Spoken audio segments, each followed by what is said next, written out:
This is Representative Steve Davis reporting from the Capitol. Today I want to discuss with you House Bill 143 that we just debated and passed with a vote of 117 to 55. The Homeowners Tax Relief Grant is a program designed to help homeowners deal with the rising property assessments. If you are a homeowner, then you probably noticed a deduction on your property taxes that typically lower your tax payment by $200 to $300. Last year, in the midst of many budget cuts, Governor Perdue froze the Homeowners Tax Relief Grant program, forcing local governments to find a way to make up the lost revenue. House Bill 143 fixes that problem by forcing the General Assembly, including myself, to fund the Homeowners Tax Relief Grant program this year, and it prevents future similar situations when making budget cuts. Now, House Bill 143 will, for the first time since 1999, provide a set of standards on how funds will be dispersed under this grant program. A common misconception is that this legislation takes away from your homestead exemption. And I want to be crystal clear on this point. This in no way affects your homestead exemption. Again, it in no way affects your homestead exemption.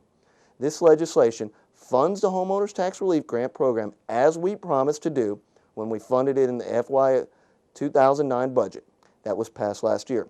Local governments have relied on this grant when they sent out your property tax bills over the last few years. While House Bill 143 makes your local government whole, as promised, it is now time for the state to take control of what is no more than a subsidy to local governments.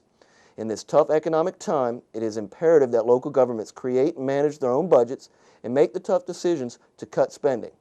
This does protect their local control, and passing this important legislation ensures that the state of Georgia will only fund this grant when we can afford to, and we will prevent this situation that we find ourselves in today. However, if we don't fund the grant this year, then all homeowners will receive another bill for the 2008 property taxes of $200 to $300. I feel this is unacceptable, and government needs to stay within their own means and control spending, and that is why I supported this bill today, which will ensure that you will not receive a retroactive tax increase. Also on the calendar today was House Resolution 1, the property tax reassessment cap legislation. Now, this bill was pushed back for a vote on Monday. It's also a property tax bill, and it again provides protection and predictability for property owners.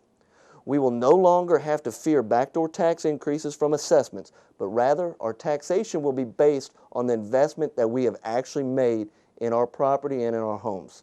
This bill will actually encompass commercial properties to promote and protect small business owners as well as us homeowners. This does not affect the local government's ability to budget. It's actually to the contrary. It again protects your homeowners, your Henry County floating homestead exemption that was passed in 2004 to protect homeowners from inflated assessments. This is a constitutional amendment that will be on the ballot in 2010, giving you the opportunity, the voters, to proceed on this bill or not to proceed. Thank you again for the honor of serving you in the People's House, your house, the Georgia House of Representatives. You can email me any questions or comments on these pieces of legislation or any other that we're moving on this year in the session. Thank you again, and have a great weekend.